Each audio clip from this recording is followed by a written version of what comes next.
bring part 2 back, just so you all know, Orlando and I had he kicked off the first episode of my Black and Nuanced in HD conversations and series. Basically, we re-released it, and we spoke in November. Golly, it felt like it was yesterday.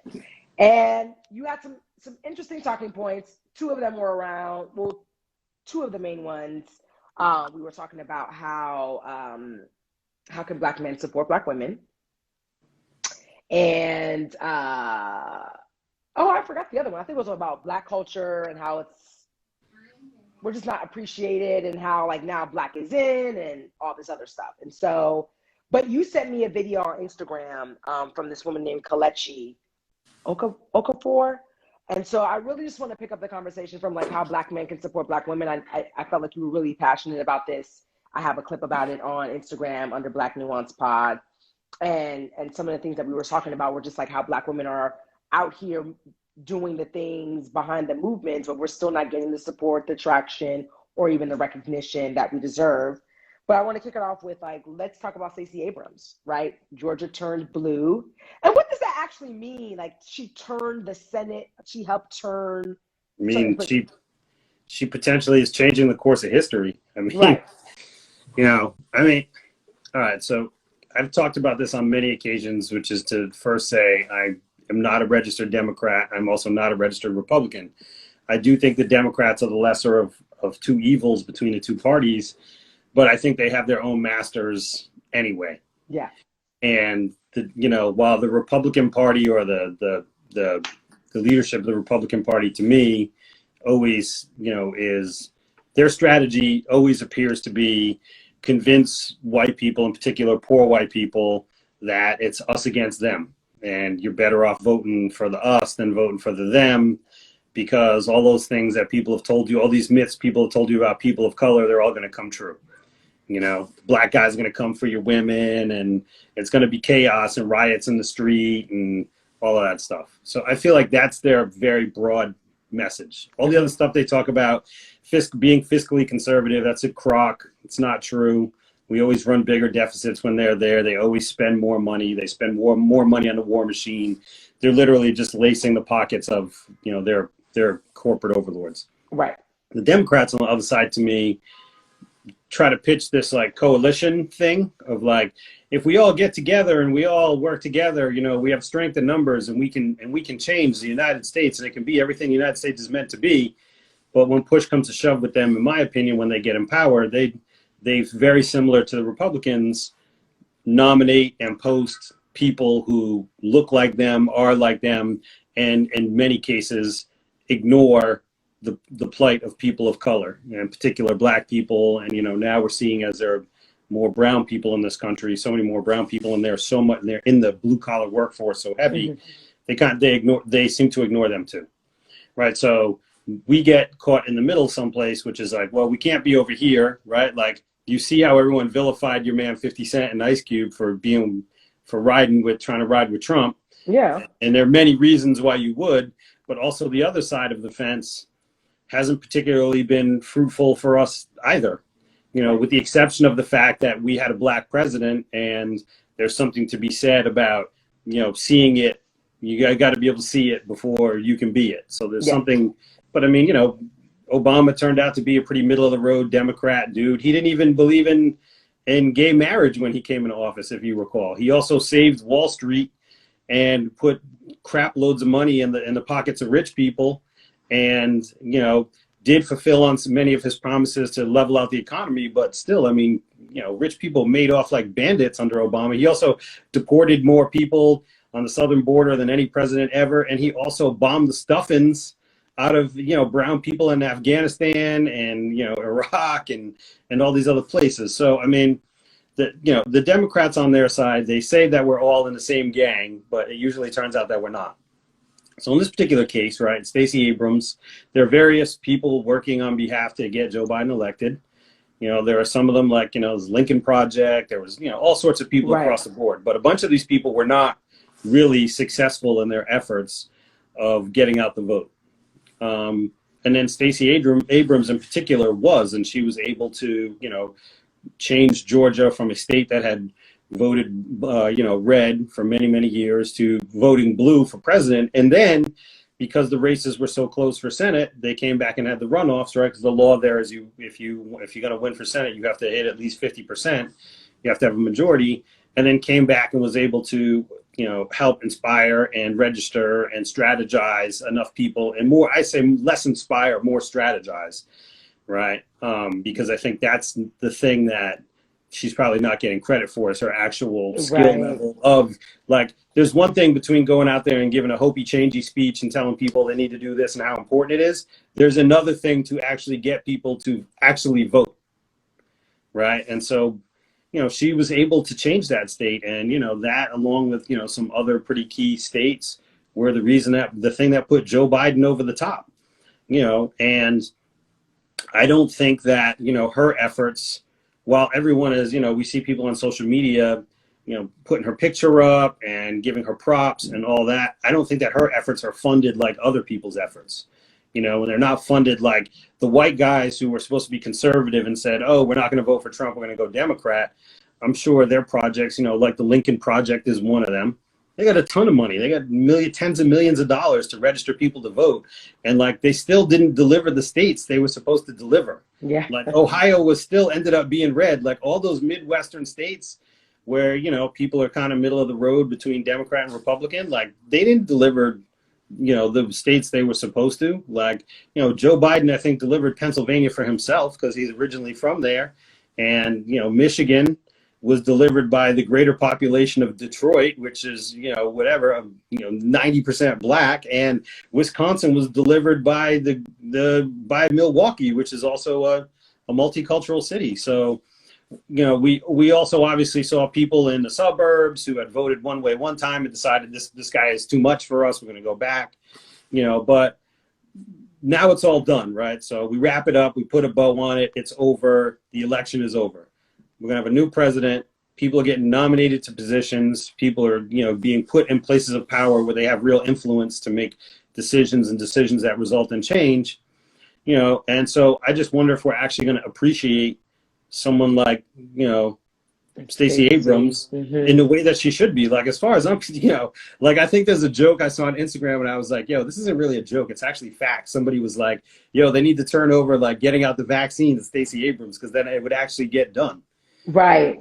You know, but and I think it speaks to the efforts of Black women when we had the conversations. And this is the conversation I had with my sorority sister who's doing the DEI work. I was going to say D&I, but Black women are always forced to choose between either their gender or their race. Right. And there was even people making fun of Stacey Abrams. Like, I think like she had got made fun of, like what she looked like or her shape. Something recent happened. Like they were joking about that, but it's still the fact that a Black woman or Black women, right, were still the face of this of a movement or a force that produced results that still turn this country. Yeah, and I honestly think that, I mean, I'm not pointing the finger at her in this way and saying it's her fault, but I'm saying right. I think this is part of the reason people who are on the other side of this conversation are so infuriated, right? It's like, not only is it such a game-winning clutch shot for her to have like helped deliver this state, but like to have it happen at the hands of a Black woman, I think is really off-putting is the word I try to use frequently, as opposed to other words which could be more hostile to people in the Trump camp.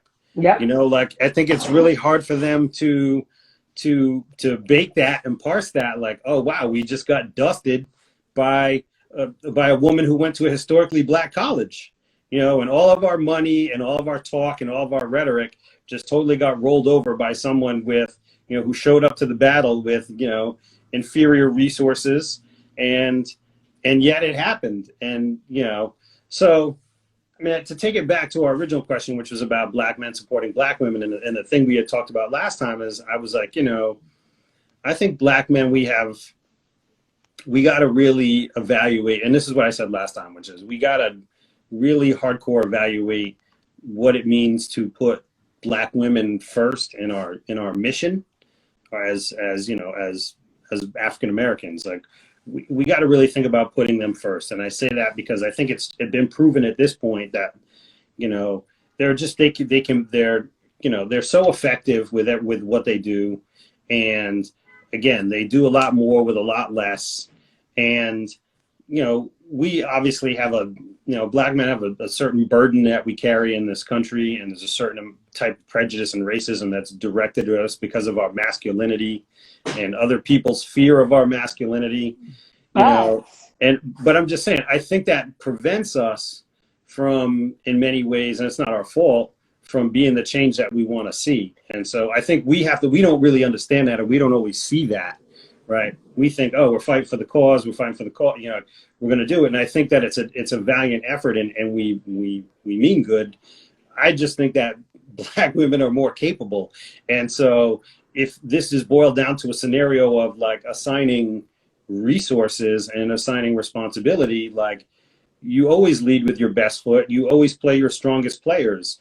And so if we've seen now historically that how good black women are, like, black women today are, in my mind, the transition of the civil rights movement, which started with mouthpieces like Dr. King, Malcolm X, all these guys, it was all male driven because we're in a time where nobody gave any women any shine, period, point blank, full stop.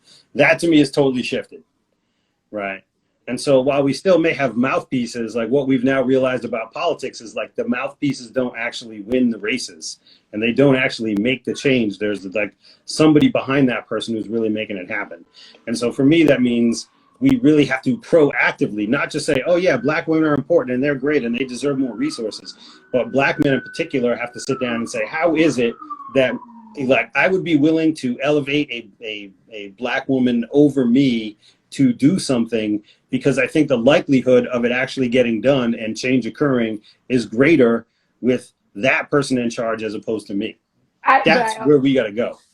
Absolutely. I think male fragility is real. I think there's a lot of black men that are also willing to, as you would say, cop to benefiting from patriarchy, right? White patriarchy. Like, that system still exists. Like, yes, as a black man, to your point, there's targets, there's different things that you all deal with, but not as much as a black woman, because you're not always having to, you don't have to choose your gender over your race.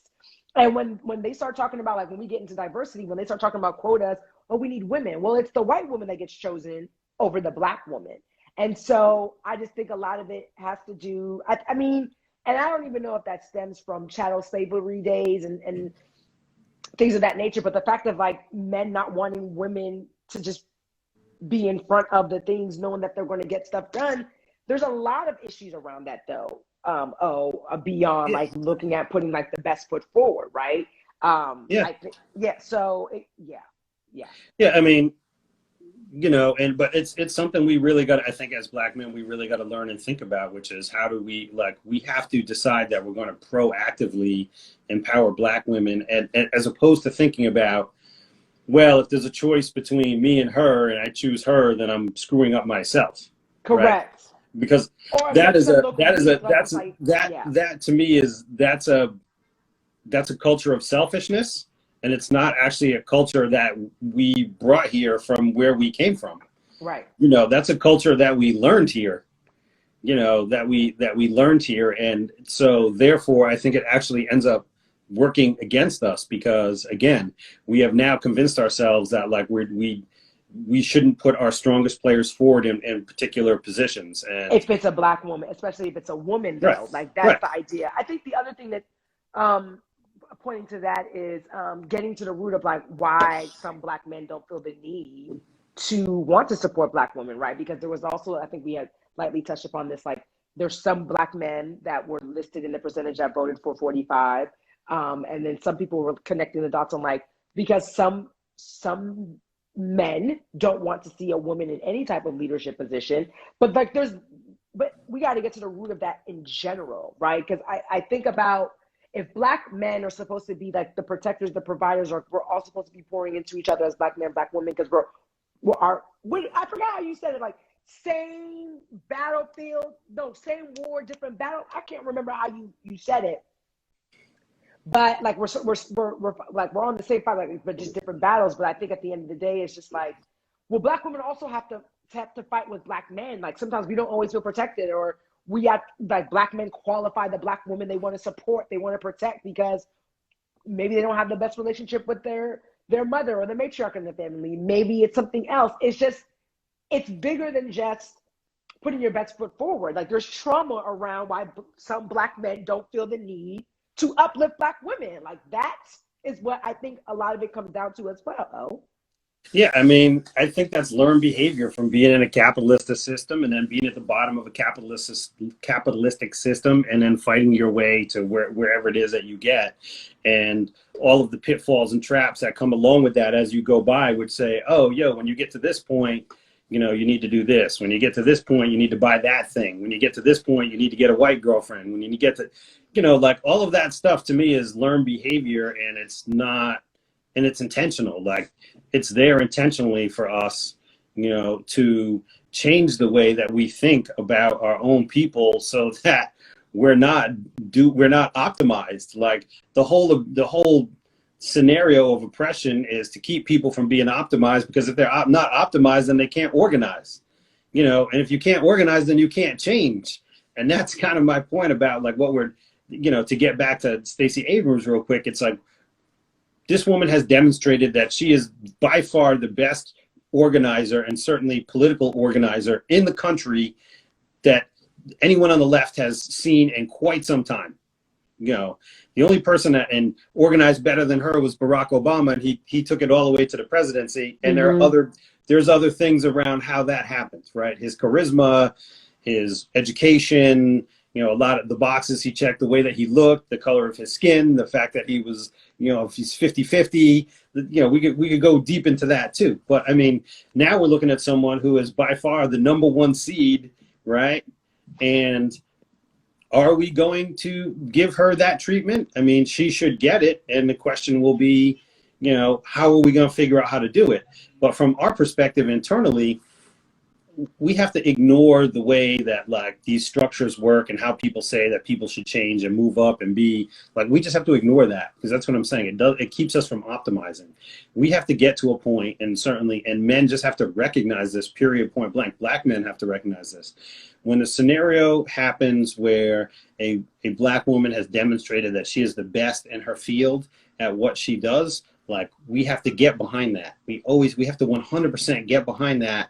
And push off the concept that, oh, if I get behind her, then it means that I'm not going to elevate myself. Because that's just, like I said, that's the wrong way to think about it. For us to think of our struggle and ending oppression and making changes to real structural racism, you can't think about it in a sense that's like, oh, well, you know, it's me versus this one versus that one, and my success therefore makes us all greater. That's not how it's going to work, right? That's the same reason why, you know, rich Black dudes get pulled over by the cops just like poor Black dudes. Like it doesn't work like that. You don't just, as us get to a certain level and now like you're absolved of any, you know, people are spray painting nigger on LeBron James's house. So yeah. that dude's worth $500 million, and he's still subject to prejudice and racism. And so that's what I mean to say, like, we can't fall victim to this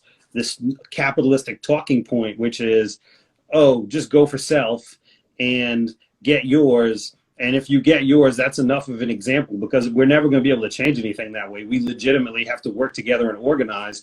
And that means, like I said, to me, fielding a real team that's optimized in every location with people doing the best work that they can do. And if that means that 8 of those positions around that table should go to Black women because they've demonstrated that they can do it better, then we have to be strong enough to stand up and say, all right, I'm willing to be one of 2 guys at the table of 10 and be there with 8 women and have them calling the shots, and not take offense to that, and not take it personally, and know that there's a bigger picture and there's a larger mission to this.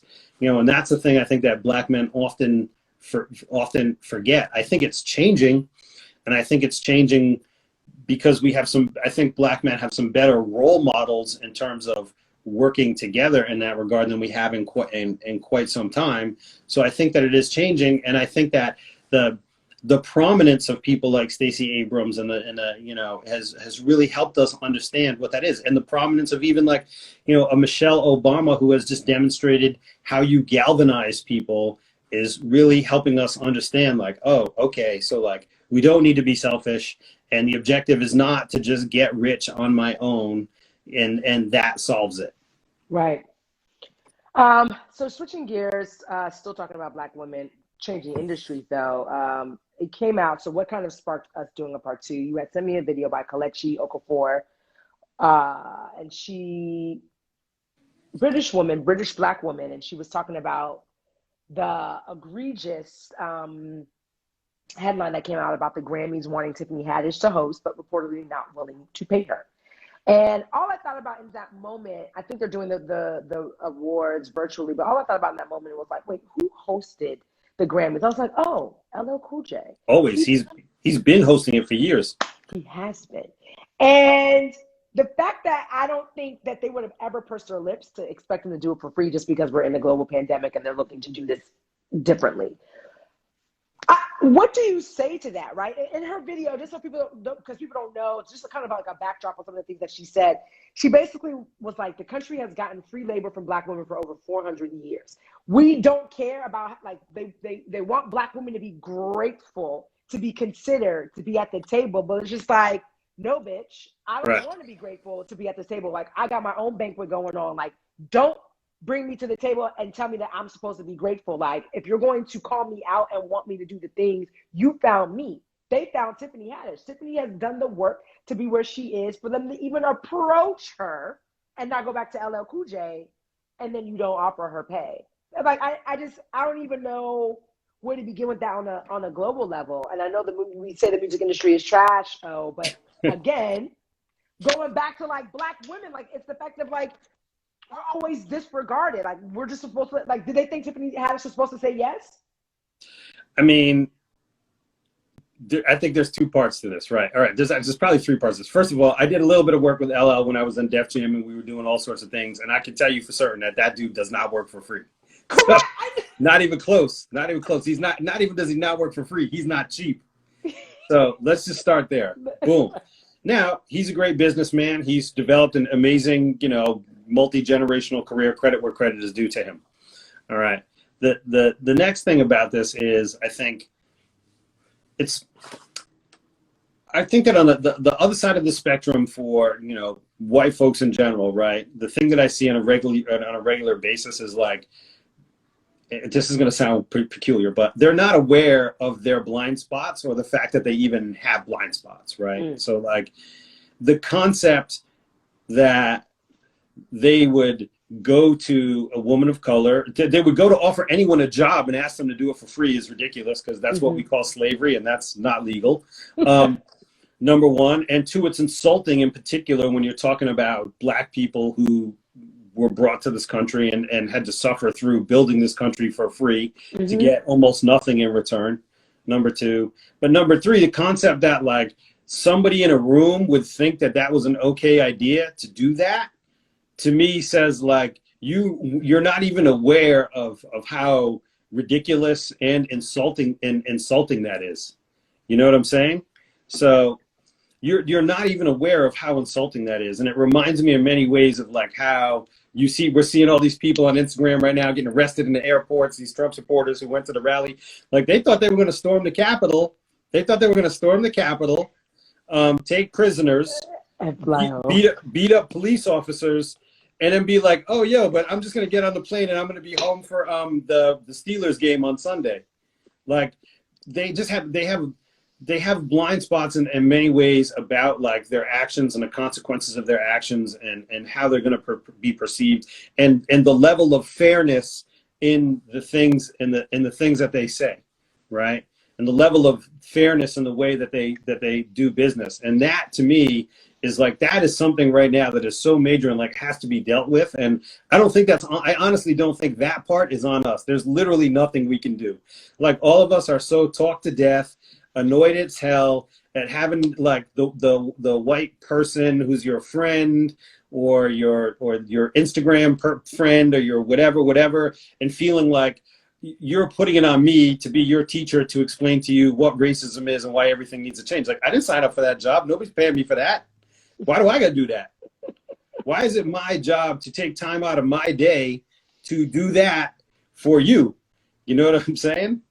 So I think in that regard, like that part of it for us, it's like that is not incumbent upon us to deal with. But I just think it's a major issue for white people to really deal with together. Like they need to have the people who we consider our allies need to understand some better talking points and a better perspective and a better way to explain to their own people why some of the things that they do are crazy, and they need to make some real progress there, right? So there's that. Now then so that was the second part, and then the last part for us is, I think, yes, it's completely absurd to say, oh, we want to draft off your shine, Tiffany Haddish, and your cultural relevance, because God knows the Grammys is corny and whatever, the categories don't make any sense, and even that stuff is makes sense. We want to drift off your shine so we can get shine in a money-making endeavor, and we want you to do it for free. We have to get to a point where we understand what our own worth is, and to be able to say thank you, no thank you.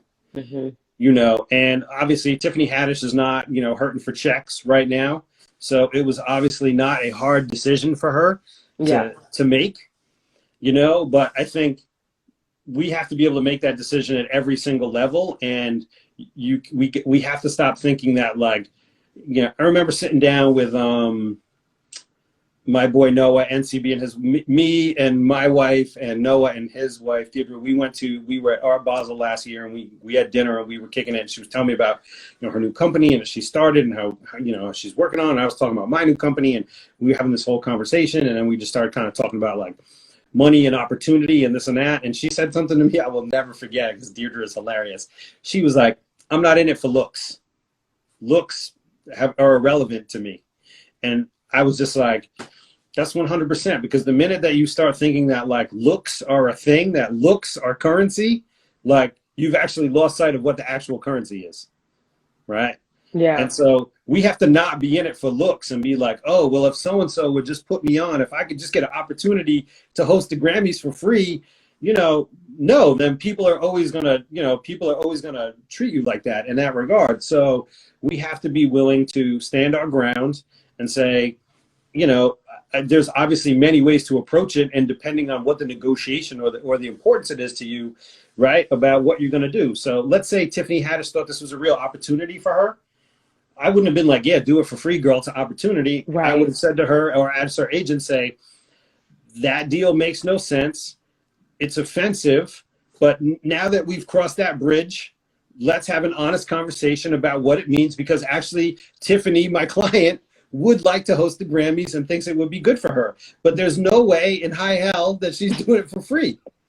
No one has ever done it for free. So, you know, that's the way that we have to approach it, right? There's going to be times where we just need to be like, you know what? I'm slamming the door in your face. I'm walking the other direction, because this whole conversation about you wanting part of me and me to sprinkle my, you know, people of color pixie dust on you to give you shine. There's times where you can just slam that door and keep it moving, because it's a waste to even pursue. But there's other times, I think, and that's the nuance part of it, where we have to understand, like, look, you know what? This just could have been some guy who, you know, let's just say the person who offered her a job who was working for the Grammys was a black dude or a Mexican dude or a Chinese guy or whatever, right? And it wasn't a race thing. It was just about someone trying to get the best deal possible. So they felt like, oh, okay, well, like, yeah, I'm going to manipulate this situation to get the best deal possible. If I can get her to work for free, I'm going to get her to work for free. So we have to understand that there's also a, you know, like, there's a negotiation to be had if it's something you really want to do. And whenever you're in any negotiation, most people on either side are going to start like at the lowest point possible and try to like whittle you back from there.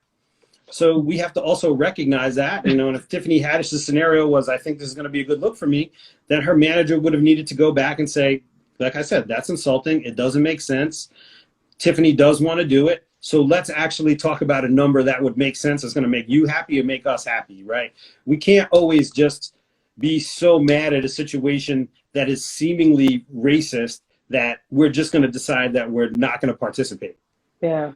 You know, because there are opportunities. There are opportunities that come your way. And sometimes, like I said, the difference is really that this is a capitalistic society and people are just trying to get the most that they can for the least possible. Right. I mean, but they started at zero. Oh, they started at zero. Yeah, I mean, right. I mean, I think that definitely speaks to the value that they put on her as a black woman, and that's fucked up, and it's completely wrong. Yeah. But Yeah. you know, it doesn't mean that it has to end there, right? It Right. doesn't mean that it has to end there. Look, man, I mean, I'm not indicting anyone in any way, shape, or form, but like I work in the spirits industry. I work in the spirits industry, and our specialty is that we pick American whiskey. And I'm down in Kentucky all the time. And Kentucky is straight Trump country, Trumpety, Trumpety, Trumpety, Trump. And I'm sure that on many occasions when I go in these distilleries to do business and I'm buying product from these people, I'm sure there are plenty of people I'm dealing with who just have an opposite political, I consider myself more progressive. I'm sure they consider themselves more conservative or Republican. And we may not see eye to eye in our politics. And they may be trying to get me to spend the most money for the least amount of product. And now we got to negotiate. Now, if I was to then, every time something like that was to happen, if I was to then be like, forget it, I'm not doing business with you and walk out the door because you know what, it's Kentucky and it's Trump country and these people are trying to disrespect me, then like I wouldn't have a business. Right. Like you got to find a way sometimes to pull the business part out and say, all right, this actually is important to my business or this is important to my life. And so how am I going to get to a point where I'm getting what I want and, the other people are getting what they want. But, and that was the last nuance I wanted to make. I don't think it's always right to just be like, screw you, you disrespected me and that sounds racist, so I'm out and I'm not gonna participate. Because not participating objecting doesn't necessarily get us any farther. Mm-hmm. And the last point about like Black women and just even Black culture, the Super Bowl is also coming up. And I think about these major cultural events and cultural movements and how Black people have been a staple, are the culture, moving the culture forward. But it's plagiarized, it's monetized. We're still not in the rooms. We're not at the tables. We're not having these conversations. We're not even contributing. And that's something that you also said in our initial interview. What progress do you think has been made in sports, right? Because some people may not feel like, I know there's things that have happened and we're starting to see more players make more publicly vocal stances than they have before. And should we still be supporting things like the Super Bowl, right? Because people were very up in arms when Jay-Z made that deal with the Super Bowl. And of course he put it in a song, but it was just like, we have to see what he's going to do first before passing judgment. But we're just like, I think people assume like it was supposed to be cookie cutter, like Jay's working with the NFL. Okay, Colin Kaepernick is back in the NFL, but he wasn't. And if Jay's working with the NFL, XYZ is supposed to happen. And we could take Jay-Z out, take the Super Bowl out, but it's always all these things. We sign up, we do all these things. You could even relate it back to politics, and then we get nothing in return. So like relating it to sports, Super Bowl's coming up, and even some things that we had mentioned offline about the NBA. Like, is there progress being made in sports, and should we still be supporting these major events like the Super Bowl? All right, so I'm not really watching football because I'm a Jets fan and they're straight garbage. But there's garbage that they don't deserve 3 hours of my time on a Sunday until they get their act together. Okay. But using that point, hold up. So there's something that this is something that I always think about as a sports fan. Because look, I grew up. I played football in high school. I played basketball in high school. I was trash at baseball. I played a little bit of soccer. I played sports growing up, just like my dad had and many people in my family did. And then I didn't play when I went to college because I frankly wasn't good enough. But I grew up playing sports and learning the lessons of sports and all that stuff. And so I've always put a value on sports because I think it teaches you teamwork in particular and strategy. So there are things that I value about sports. The interesting thing about sports, and I think that we could just take sports and put it into entertainment because all of that, Hollywood, movies, TV, sports, all of that to me is the same. It's all the same, right? It's a bunch of people who get paid to entertain a large group of people. That is the point of it. Now, of a lot of that in the sports realm, we know is like, the workforce is like 95% black. Is 95% black. And we have always wanted people in this workforce, and they're all black men, the ones that make money.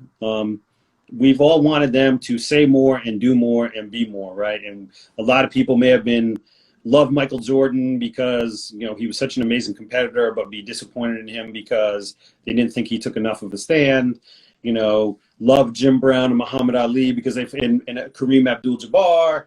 And, you know, so we could go up and down on that. I think part of the reason I say that I think that there's progress is because I think that the men who are in these sports have started to realize, number one, their power, which is not just in their voice, but two, in their wallet, because, you know, they are people in entertainment, our people who work in entertainment are probably the largest collection of wealth that we have in the country.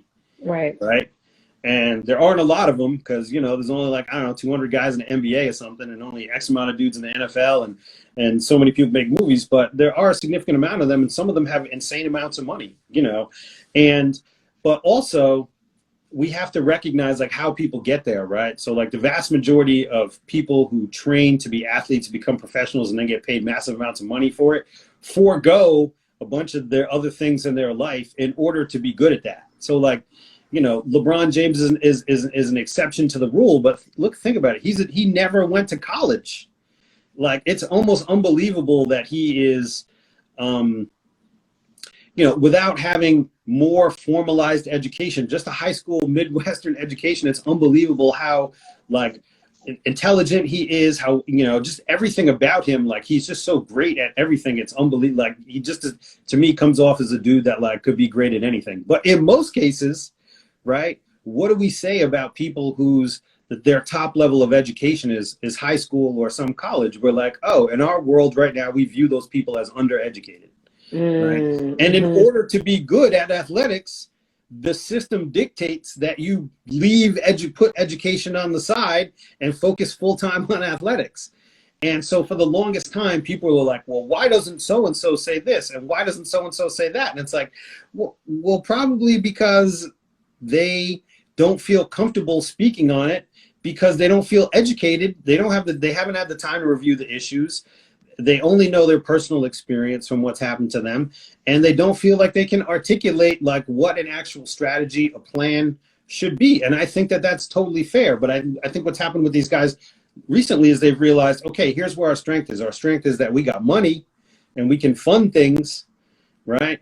Our second strength is that we can persuade the people who run these leagues, basically our bosses, right, to use these leagues to promote different ideals, right? And so and we can also stand for those things too, and we can make public statements without having to speak on it, like taking a knee at a game to say, this is the way that I feel I can best draw attention to the fact that there's racial injustice in the world and police brutality. Like, those things are important, and they're a big deal. Like, signs are real.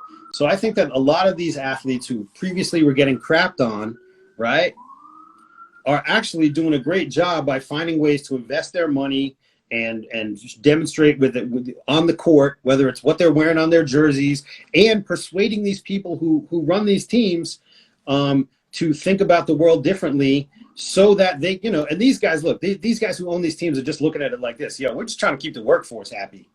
You know what I'm saying? I mean, yeah, there might be outliers or whatever, but the reality is they're looking at it like this.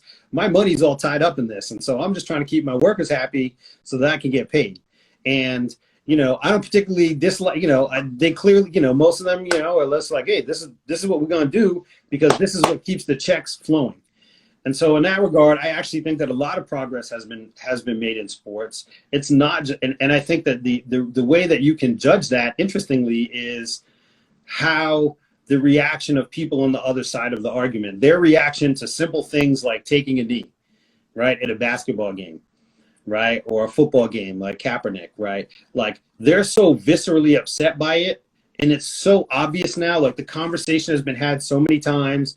Kaepernick has explained so many times why he did it, what it was about, who asked him to do it, like the whole thing. If you don't want to hear that, then like you just don't want to hear him. And so to me, what it says when I hear people so viscerally angry on the other side of the argument is like, you're just upset that these guys, after all these years, have found a way to like use the power that they have to like move the conversation forward.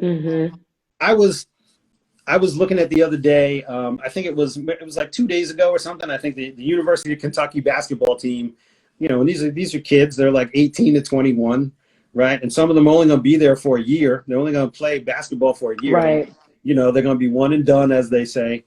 And they're not that good this year. For whatever reason, they're not that good. And they took a knee, to protest what was going on at the Capitol. As did many of the NBA teams, and the University of Kentucky Athletic Department posted it on their Instagram page. And it said something like, UK together, or UK as one with the blue heart, because that's their colors. And man, literally the vitriol in the comments from all of these people. I'm an alumnus. I'll never watch a game again. Like, it was just so unbelievable. I mean, we're talking about people who are 1 year, 2 years away from being a minor. 18-year-olds, 19-year-olds, and you would attack them because you're mad because they've decided that they can be more than just entertain you.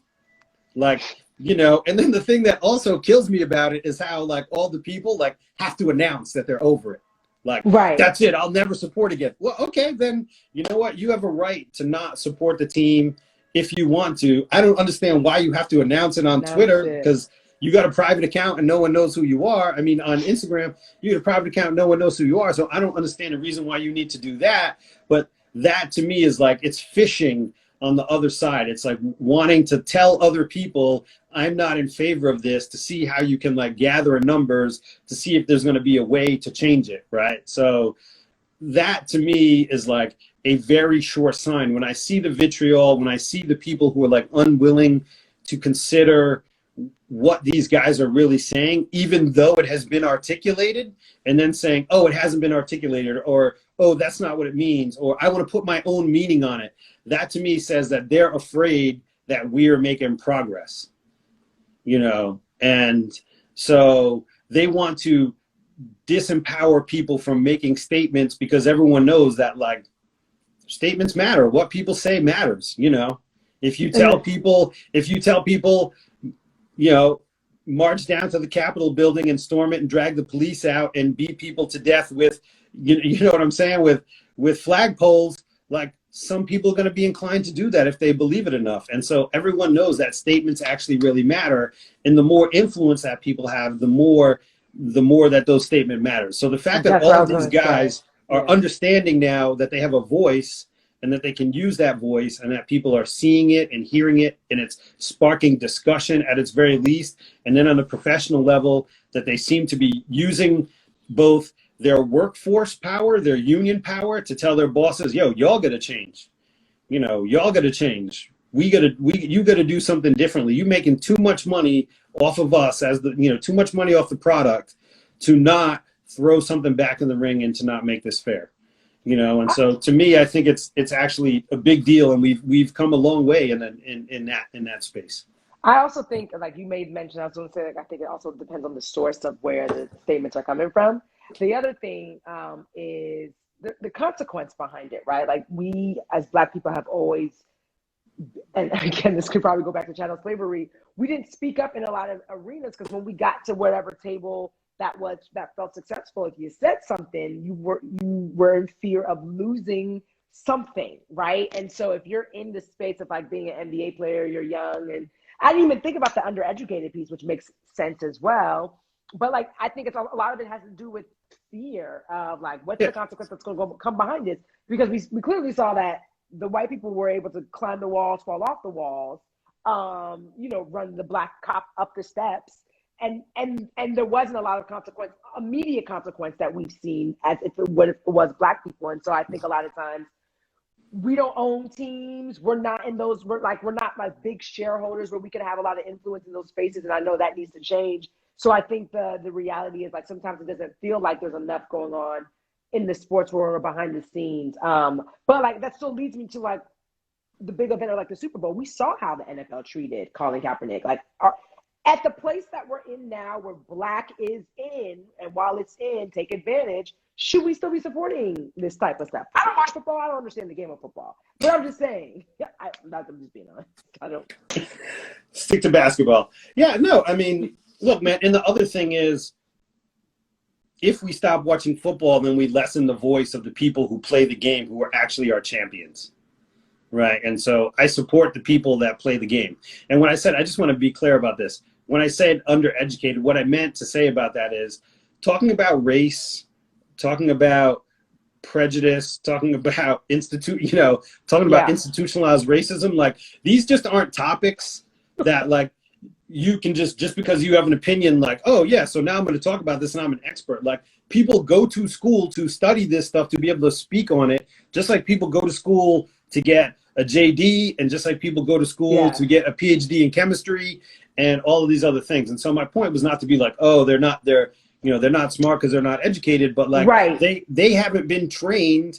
They haven't been trained through and educated in that regard to have really big, high level, big picture conversations. So all that they can really speak on is their personal feelings, their personal knowledge, and then how they have educated themselves. And in most cases, because of the situation they're in, which is they're focusing on athletics, they have much less time for the other stuff. So that was my point, not to be like, these guys are dummies, just to be clear. But no, I want to support. So like, look, I'm a big basketball fan. That's my favorite sport. I'm not so much into the the college stuff, because that is in fact slavery. They got a bunch of people working for free, and everyone's over here like, oh yeah, but they're getting a free education.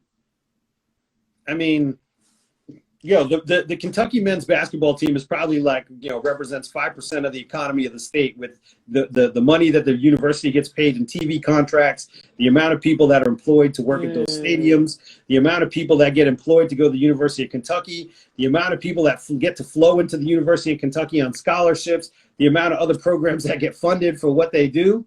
So like, and they don't get anything. So anyone who comes to me and says, oh, they're getting a free ride, or like, you shouldn't be kneeling because veterans fought for you to have the right to get a free education. I'm like, yo, give me a break, son. Give me a break, because these 18-year-old kids who aren't getting a check at all are contributing way more to the economy than you are. Right. So stop it with that and tell me it's a fair turn that these guys are generating billions of dollars in revenue, and in return they're getting a free $30,000 education. If they stay 4 years, that's $120,000 education, for 12 guys who generated $1 billion. Give me a break. Anyone ever told you that as a business deal? I have a $1 billion company and you're going to get 120,000 out of it. You'd be like, yeah, what are you talking about? That's ridiculous. But again, it's not far-fetched, because when we get these opportunities, we feel like we have to hold on to it. I'm not necessarily pressed about the college athletic stuff, because I think that real change needs to be there. And I think that is a value system that people have said, oh yeah, we don't really value who you are and what you're doing, and so we don't have to pay you. The free education is enough. I think that's crap, and they need to fix it. And that this has been going on and on. Now some of these schools want to pay the athletes. And the reason they want to pay the athletes is because they think that's just going to give them, there's two things. The athletes are going overseas. They're just like, why go to college? I might as well go overseas, get paid, play there for a year, and then go into the draft. So at least I'm playing with grown men, and I'm making some money, and I don't have to wait. And then number two, the teams, the schools that want to pay them just want to pay them so they can get an advantage in recruiting guys versus the leagues versus the other leagues and the NCAA that don't want to pay. So that's all that's about. But so I got all off track. We got all into this other space. But in the pro space, like, I think that all of these guys now understand the game, right? A lot of them come from poor neighborhoods. A lot of them are like, yo, man, right? What did Biggie say? Sling, crack rock, or you got a wicked jump shot. And they recognize the opportunity that they got, and they recognize how that has changed their life, right? And how they can still look back. They're still connected to their neighborhoods, and so they still understand what other people are going through. And I don't think that they're as selfish or afraid anymore that, like, oh, if I advocate for my people from where I came from, that it's somehow going to detract from my popularity or my ability to play the game, or my ability to get a contract. And I think they the professional athletes very much more look to me like they are comfortable in their own skin. They're happy being the way they are. They're happy having dreadlocks and having tattoos and talking the way they talk, the way that they grew up talking, and fill in the blank, whatever thing. and they're okay to represent themselves as such now. And so I want to support them. If that's the way that they feel comfortable, then so be it. I wish I had hair so I could grow dreadlocks, but those days are behind me. But I want to support them, because the more we support them and the more they feel supported, I think the more that they are going to feel comfortable with stepping forward and saying to the leagues, hey, we should change something. We should change this. We should change that. Like, one of the amazing things I think that the NBA did was, and the first time I saw this, interestingly enough, was there was a black woman who works for the Atlanta Hawks, who I'm friends with, I'm LinkedIn friends with, put up this post that said, I have convinced the Atlanta Hawks to use the, whatever it is, their where they play, the Georgia Dome, as a voting facility. So she convinced the team, or she was in this position as a marketing, VP of marketing, and said, it's a really big day for me. I worked on this project, and the Atlanta Hawks have agreed to open up the Georgia Dome so that we can put voting machines in there so that people can come and vote, so that people don't have to wait in line for 7 hours to vote. Right now, then here comes COVID, and people don't want to leave the house, and people are allowed to do mail-ins and all this stuff. But the fact that she was working on a scenario to alleviate a problem, which was that, our votes were being disenfranchised by a lack of voter locations, is one, unbelievable. And two, what happened when the NBA, when all of these things happened, right? When the George Floyd stuff happened, one of the initiatives that the players went back to the NBA and where they were like, yo, we should be doing this. We should be doing this across the country. And they got almost all those teams to be like, you're totally right. All those owners to be like, you're totally right. We're going to open up these facilities so that people have easier access to voting machines. That's huge. That's huge. Like, that is a huge thing that these guys did. And, I'm still giving credit to the person I saw who did it first, was a black woman. But it's a huge thing. Like, imagine if that happens every time. Like, if we could get to a point where people don't have to, wait in line for 8 hours to vote, when everyone isn't necessarily going to be voting, online or whatever, by mail, because we are in the middle of a pandemic and people are more inclined to go and vote in person. It's huge that in the areas where we live, we won't have to wait for 10 hours to vote, because that's just voter suppression, period, point blank, full stop. And if that happens because a bunch of professional athletes made it happen, like, that's amazing. Like, I'm more than happy to buy the Celtics package. I'm more than happy to buy the Celtics package from the NBA app for, whatever it is, $10 a month, if things like that happen. That's fair. Okay. Well, things will remain to be seen. Come on, let them know who you are, how they can find you, and all the things. You got to lay it out, because the last time I spoke to you, business was like, and then you called me out for not signing up, and then I signed up, and now business was never but business. You know what it is, man. Like, it was because of COVID, though. Yeah, here was the deal. So people are, for the people who oddly may not know, I worked in media, and last year, around this time, a couple months earlier in 2019, is that right? Yeah. 2019, last year was 2020.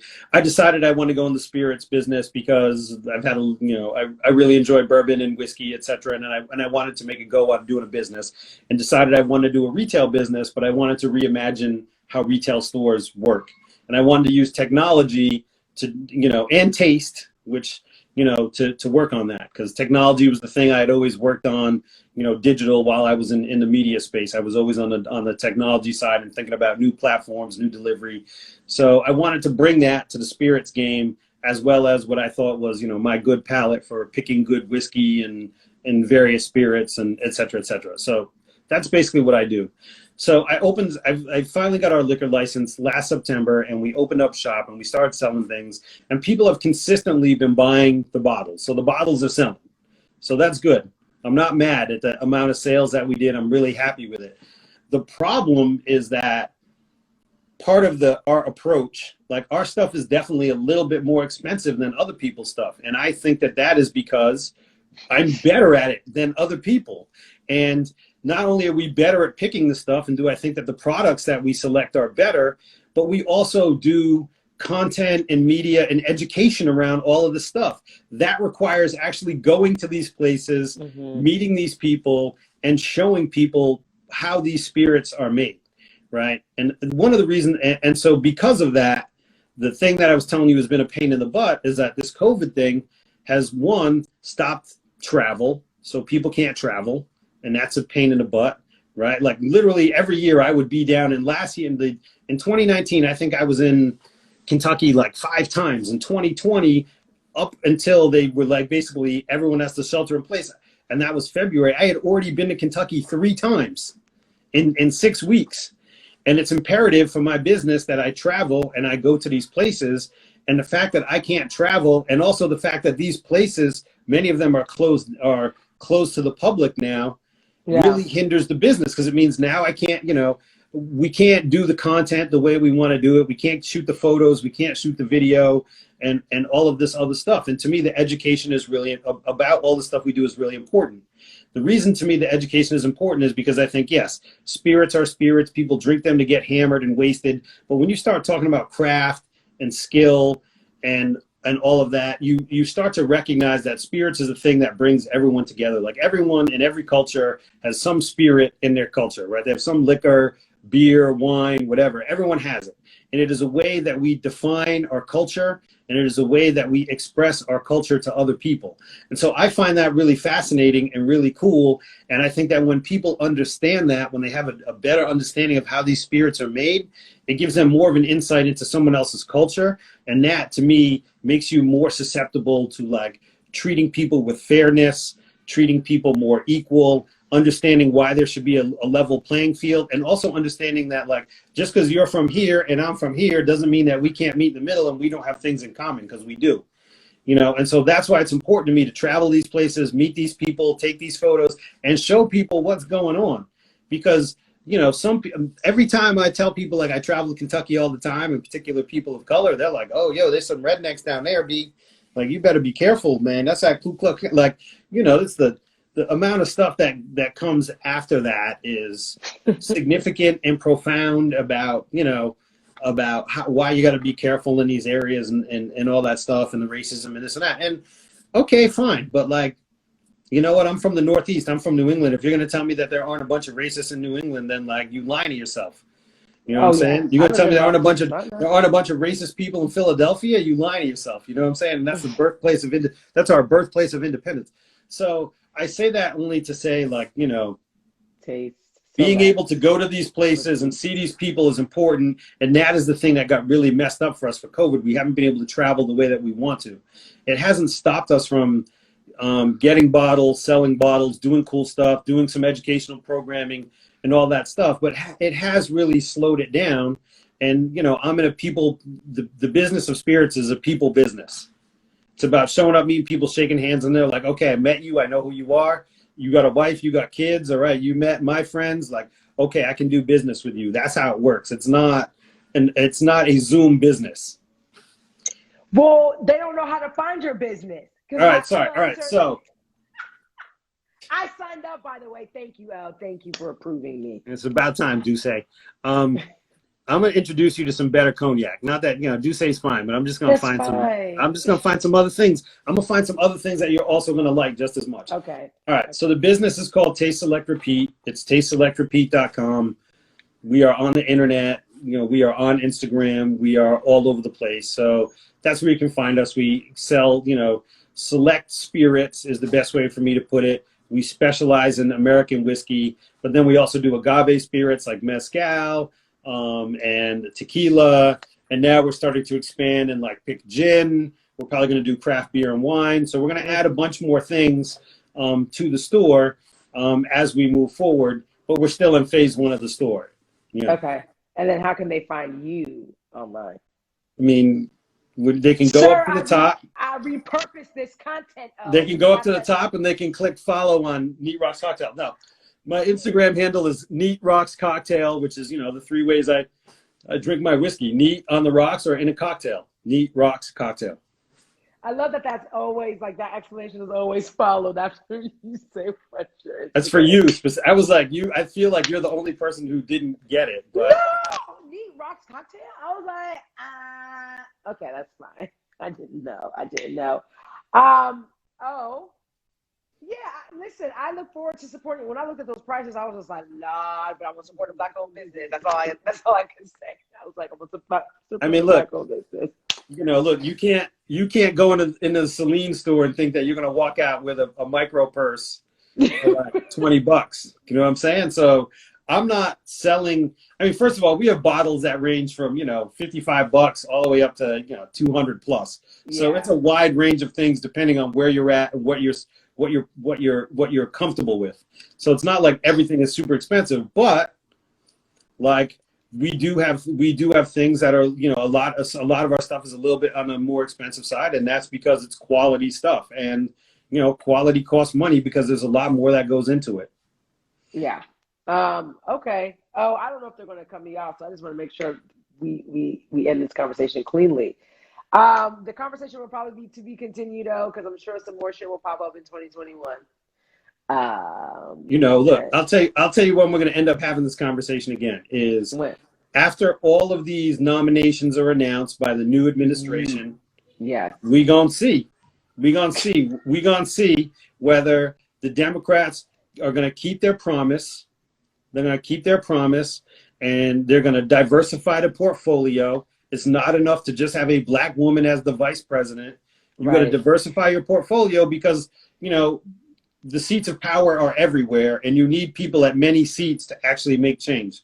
And if they don't do that, then we're going to have another conversation, which is about how that's going to get dealt with. Yeah. Gosh. Yes. Whiskey Edge. Yeah, there was we went into a whole thing. But yes. My Haitian brother. That's Descent Overture Jr. Nice. Our conversation will be on my IGTV on Black and Nuanced, my website, georgepierre.com. But it's always a pleasure with this conversation. Anytime. Shout out to everyone that came through. Taylor was in here earlier. She was like she was having flashbacks of you being her boss. I'm like straight Jedi style. You too. I was like, damn, I wish I was as hardcore as when it came to like the negotiating and using my voice. That's what my lesson is in this season of my life. It's like I got to speak up and use my voice more.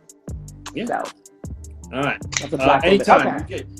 Just call me, text me, let me know when you want to do it. You know where to find me. I do. I do. You're the only person that doesn't have to talk to my publicist to get me on Instagram. So I'm here for you. I'm here for you. Okay. I'm here for you. I'm supporting, just like I said in the whole thing we just talked about, I'm supporting you getting your levels up. Share Black stories. Yes, I appreciate it. Okay, you have a good one. Be safe. All right, peace.